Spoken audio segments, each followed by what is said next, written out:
जब आप masters in technology हो, एमटेक हो, आपके जैसे लोगों को ये फ्रॉड बना देंगे तो बाकी जनता के ऊपर तो क्या करेंगे? ये कहा छोटे अमाउंट वाले तो हमारे पास एफआईआर करने आते ही नहीं हैं। मुझे डेली अभी देख लीजिए 34 मिस कॉल्स हैं। फोन पे ओटीपी बताना तो अपराध है। 2,25,000 रुपए बड़ा अमाउंट होता है। पढ़े लिखे लोगों को अनपढ़ लोग जो है अपने जाल में घेर कर, बाद जो भी पैसे होंगे तो पैसा निकाल लेंगे, पैसा नहीं था तो इन्होंने लोन उठा लिया। दोस्तों ये घटना है 1 मई 2023 की, जब भिलाई के तालपुरी ब्लॉक में रहने वाले एक शख्स के साथ साइबर ठगी हो गई। उन्हें एक लिंक आया था जिसे उन्होंने क्लिक किया और उस एक गलती की बदौलत उनका सारा बैंक बैलेंस खाली हो गया। जी हाँ दोस्तों, साइबर क्राइम इन दिनों आम बात हो गई है। आपको आए दिन सुनने को मिलेगा कि किसी के बैंक खाते से हजारों की ठगी हो गई या किसी के बैंक खाते से लाखों रुपए कोई उड़ा कर ले गया। आपको या तो ओटीपी बताने के लिए बोला जाता है या किसी लिंक को क्लिक करने के लिए कहा जाता है। दोस्तों यहाँ पर तो बड़ी बात यह है कि जिस शख्स के साथ ठगी हुई है वह एक एमटेक इंजीनियर है। इतना पढ़ा लिखा होने के बावजूद वह इन साइबर क्राइम करने वालों के जाल में फंस गया। ये प्रार्थी हैं, कहाँ के रहने वाले हो? भिलाई तालपुरी के रहने वाले हैं। कहाँ तक पढ़ाई की है आपने? ये मास्टर्स है किस चीज़ में? इंजीनियरिंग के आप मास्टर्स हैं। Engineers masters MTech in engineering होने के बाद भी इनको अनपढ़ ठग जो हैं वो ठगने में सफल रहे। ये इसलिए हम आज ला रहे हैं कि लोग समझें कि लोग कैसे फंसते हैं। क्या हुआ बताएं आपके साथ? मैं काफ़ी समय से कोशिश कर रहा था कि मेरे पैन कार्ड का केवाईसी कराना था। कहीं से मुझे इन्फॉर्मेशन मिल रहा है कि हो चुका है, कहीं से मिल रहा था नहीं हुआ है। तो मुझे 1 तारीख को मैसेज आया कि मेरा एसबीआई का नेट बैंकिंग अकाउंट बंद कर दिया जाएगा अगर मैं पैन कार्ड का केवाईसी नहीं कराता। और उसमें एक लिंक था। ये मैसेज आया था मुझे एक कंप्यूटर जनरेटेड एसबीआई जैसी नंबर नहीं था इसमें, ये SBN CPL करके मुझे मैसेज आया था। तो इसमें एक लिंक था जिसको मैंने ओपन किया तो उस समय मुझे लगा कि ये SBI की नेट बैंकिंग वाली ही वेबसाइट। इसमें मैंने अपने लॉगिन डिटेल्स डाले थे और उसके बाद इन्होंने पैन कार्ड का नंबर और उसको वेरीफाई करने के लिए केवाईसी मांगा। तो उसका OTP आया। OTP मैंने वेबसाइट में डाला। फिर आधार कार्ड वेरीफाई करने के लिए उन्होंने एक OTP भेजा, उसको मैंने वेबसाइट पे डाला। एंड उसके बाद मुझे और कोई OTP नहीं आया। फिर मुझे पता चला सडन मेरे को एक साथ मैसेज आते हैं सारे कि मेरे अकाउंट में एक FD थी, उसके ऊपर इन्होंने OD खोल ली है। एंड उसमें से OD क्या है? OD लोन रहता है सर, ओवरड्राफ्ट लोन। उसमें से इन्होंने करीब 2,25,000 रुपये निकाल लिए हैं 2 ट्रांजैक्शन। आप देख सकते हैं बार बार दुर्ग पुलिस जागरूक कर रही है कि ये लोग पैनिक क्रिएट करते हैं। इनको बताया गया कि इनका दोस्तों इसी घटने को लेकर दुर्ग शहर के एसपी ने यहाँ के लोगों से अपील की है कि वे साइबर क्राइम के जाल में ना फंसे। साथ ही में उन्होंने डेमो देते हुए लोगों को बतलाया है कि वे साइबर क्राइम से कैसे बच सकते हैं, कैसे उन्हें लिंक को क्लिक नहीं करना है, कैसे उन्हें किसी को भी OTP नहीं बताना है। इस तरीके का एक डेमो उन्होंने प्रस्तुत किया है। आइए देखते हैं वीडियो में कि वे लोगों को क्या बतलाते हुए नजर आ रहे हैं और कैसे उन प्रार्थी के साथ यह घटना हो गई, कैसे वे उन साइबर क्राइम करने वालों के जाल में फंस गए और अपने 2.25 लाख रुपए उनको दे बैठे। कि यदि आपने केवाईसी अपडेट नहीं किया अपने पैन कार्ड का तो आपका जो पैन से लिंक्ड अकाउंट है SBI का वो ब्लॉक कर दिया जाएगा। क्योंकि हर व्यक्ति को अपना बैंक का काम रहता है हर डेली लेवल की चीज़ों में। तो वो यदि SBI ब्लॉक हो जाएगा तो उससे इनका फिक्स डिपॉजिट है, उसमें बाकी है, EMI चल रहे होंगे, बच्चों का फीस देना होगा, तो हर आदमी डर जाता है। दुर्ग पुलिस हमेशा आह्वान कर रही है कभी भी लिंक पे क्लिक ना करें। इन्होंने कहा SBI जैसा वेबसाइट वो जैसा रहता है, उसका वेबसाइट का जो एड्रेस आप देखेंगे केवल 1 लेटर का अंतर होगा और जब वेबसाइट पे घुसेंगे तो SBI जैसा ही वो फर्स्ट पेज रहेगा, उसी की तरफ सारा कंटेंट रहेगा, लेकिन वो SBI का होम पेज नहीं रहेगा।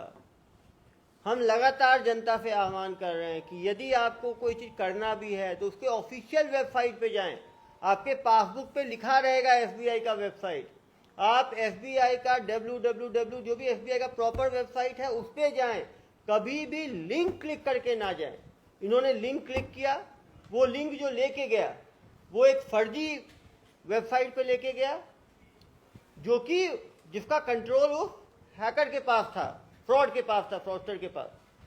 इन्होंने जो अपना यूजर नेम डाला, जो अपना पासवर्ड डाला, इनको लग रहा है डॉट डॉट आ रहा है, लेकिन वो दूसरा बंदा उनके यूजर नेम को और पासवर्ड को रीड कर पा रहा है। उसके बाद जो OTP आया 2 बार, उन्होंने जैसे ही OTP भेजा, यूजर नेम उनको मालूम है, पासवर्ड इनको मालूम है, जैसे ही आप OTP, ये क्या करते हैं, आपका जो प्रोफाइल पासवर्ड है उसको चेंज करने का क्लिक करते हैं। जैसे ही चेंज करने का करेंगे OTP मांगता है। इन्होंने अपना OTP बता दिया, तो उन्होंने अपने हिसाब से सेट कर लिया, और उसके बाद जो भी पैसे होंगे तो पैसा निकाल लेंगे, पैसा नहीं था तो इन्होंने लोन उठा लिया। इसीलिए सभी से हम आह्वान करेंगे, कभी भी लिंक पे क्लिक ना करें, OTP ना बताएं।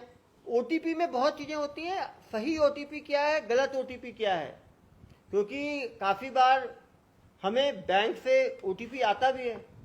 कभी भी OTP बताना ही नहीं है हमें।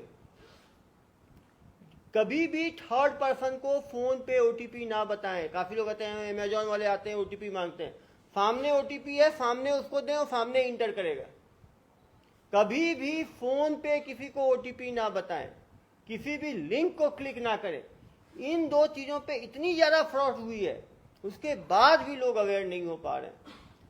आपने कभी कोई एडवर्टाइजमेंट ये नहीं देखा, आपने कभी लिंक पे क्लिक नहीं करना है, OTP नहीं बताना है, तो भाई इतना पैसे का नुकसान हुआ कि नहीं हुआ आपके?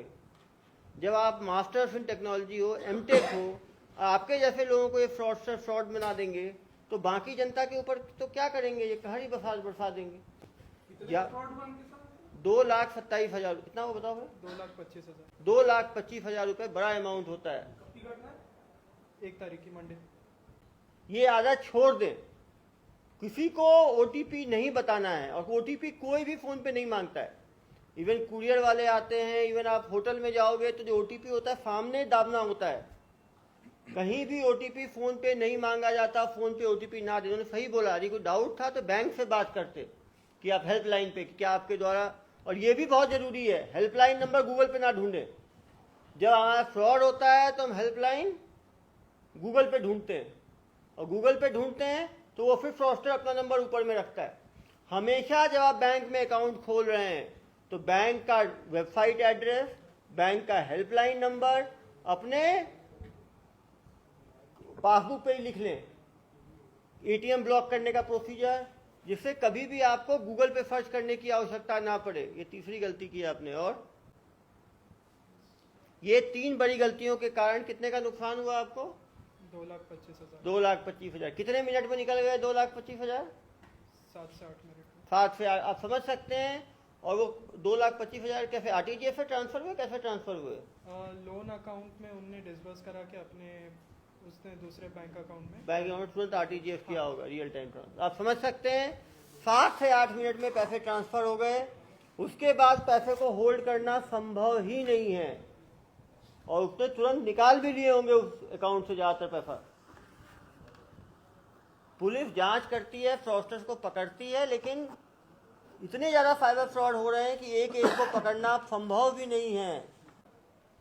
बड़े अमाउंट्स की हम कोशिश करते हैं फ्रॉडस्टर को पकड़ने की, लेकिन हम सभी सजग होंगे तब इन छोटे छोटे अपराधों से बच पाएंगे, क्योंकि 1,000, 2,000, 5,000 भी एक सामान्य नागरिक के लिए बड़ा अमाउंट है, और सबके लिए बड़ा है। आपके ऊपर क्या बीती? मालूम चला आपको कि 2,25,000 की ठगी हो गई आपके साथ। मेरी 2 साल की जितनी भी जमा पूंजी थी सब चली गई। 2 साल जॉब करके मैंने जो कमाया, 2 साल जॉब करके मेहनत से जो इनकी जमा पूंजी थी वो इन फ्रॉडस्टर्स ने 7-8 मिनट में खाली कर दी। इनकी छोटी सी गलती के कारण इनको इतनी बड़ी मुश्किल हुई। और ये ऐसा नहीं है कि इन्हीं के साथ हुआ, वो पैनिक में किसी के साथ हो सकता है। इसीलिए सबको जरूरी है कि मैसेज का पहले तो हेडर देखे। हेडर आप फर्जी है, SBNCPL है, फर्जी हो गया। दूसरा, वेब एड्रेस देखे। वेब एड्रेस में KHT कोई FBI से मतलब नहीं है, मतलब फर्जी है। तीसरी बात, यदि एसबीआई में कुछ अपडेट करना है, एसबीआई की वेबसाइट पे जाना है। एसबीआई वेबसाइट में लिंक नहीं दिख रहा, बैंक जाके बात करनी है ऑफलाइन। आज के दिन में हर शहर में बैंक है। तो आपको इस ठगी का लाइव डेमो इसलिए दिखाया गया कि अभी भी बहुत सारे लोग सिंपल टेक्निक से फ्रॉड में फंस रहे हैं। बड़ा टेक्निक कुछ भी नहीं है। ये जो मॉडल ऑफ ऑपरेंडाई है, इसमें ठगी हुई है, ये पिछले 25 वर्षों से चल रही है।